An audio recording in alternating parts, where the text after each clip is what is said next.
YCP ప్రభుత్వంలో జరిగిన 3.5 కోట్ల రూపాయల మద్యం కుంభకోణంపై మరో అనుబంధ ఛార్జ్షీట్ సిద్దమైంది. గత నెల 19న మొదటి ఛార్జ్షీట్ ను ప్రత్యేక దర్యాప్తు బృందం ఇప్పటికే దాఖలు చేసింది.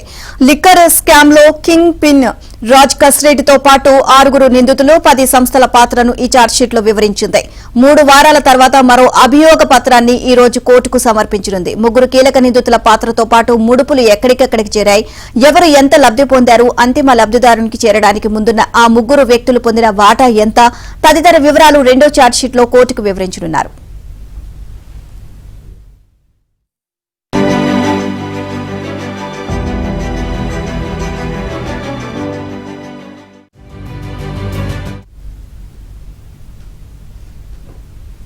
వైసీపీ హయాంలో 5 ఏళ్ల పాటు అన్ని తానై వ్యవహరించిన రిటైర్డ్ ఐఏఎస్ అధికారి ధనుంజయ రెడ్డి వైఎస్ కుటుంబానికి నమ్మకస్తుడిగా ఉంటూ చాలా కాలంగా జగన్ వద్ద ఓఎస్డీగా పనిచేసిన కృష్ణమోహన్ రెడ్డి, మాజీ సీఎం కుటుంబానికి చెందిన భారతీ సిమెంట్స్ లో శాశ్వత డైరెక్టర్ గా బాలాజీ గోవిందప్ప పాత్రపై ఛార్జ్షీట్ లో ప్రస్తావించినట్లు సమాచారం.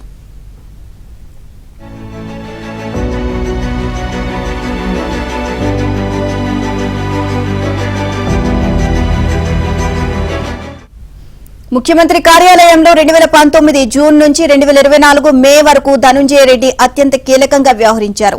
ముడుపుల వసూళ్లకు వీలుగా మద్యం పాలసీ రూపకల్పన నుంచి రాజ్ కస్రెడ్డి గ్యాంగ్ వసూలు చేసిన ముడుపులను అంతిమ లబ్ధిదారుకు చేర్చే వరకు ఆయన ఏమేం చేశారు అనే దానిపై వివరించినట్లు సమాచారం. హైదరాబాద్ తాడేపల్లిలో లిక్కర్ సిండికేట్ సమావేశాలకు తరచూ ధనుంజయ రెడ్డి హాజరై సమీక్షించేవారని, ముడుపుల సొమ్ములో తన వాటా సొంత కారులోనే తీసుకువెళ్లేవారని స్టేట్ దర్యాప్తులో ఆధారాలు సేకరించింది. ఆ సొమ్ము బినామీల పేర్లతో ఎక్కడెక్కడ పెట్టుబడులు పెట్టారో గుర్తించింది.